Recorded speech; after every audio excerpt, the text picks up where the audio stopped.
সাহেব চরমনার পক্ষ থেকে মনোনীত প্রার্থী প্রফেসর কামাল উদ্দিন ভাইয়ের হাত পাখা মার্কার দাওয়াত নিয়ে আমরা আসছি। আল্লাহ বলেন, জমিন আল্লাহর, আইনও চলবে আল্লাহর। স্বাধীনতার 54 বছরে যাদেরকে ভোট দিয়েছেন তারা ভোটের অধিকার পেয়ে তারা আল্লাহর আইন অনুযায়ী রাষ্ট্র পরিচালনা করে নাই। তাই পীর সাহেব চরমনা চায় আগামীর বাংলাদেশ যেন ইসলামের বাংলাদেশ হয়, প্রতিটা গরিব দুঃখী মানুষ যেন তাদের ন্যায্য অধিকার ফিরে পায়। তাই হাত পাখা মার্কায় ভোট দিয়ে প্রফেসর কামাল উদ্দিন ভাইকে জয়যুক্ত করবে ইনশাআল্লাহ। সম্মানিত মা ও বোনেরা, 12 তারিখ পর্যন্ত নেতারা আপনাদের কাছে আসবে, আপনাদের ভোটের অধিকার চাইবে।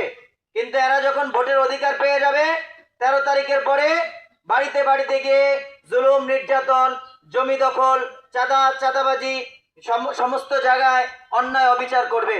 সুতরাং আমরা কোনো চাঁদাবাজকে এবার সুযোগ দিব না, আমরা কোনো অসৎ লোককে সুযোগ দিব না। আপনি মনে রাখবেন, 12 তারিখ পর্যন্ত আপনার কাছে আসবে, কিন্তু বছরে 365 দিন আপনার কাছে আর আসবে না।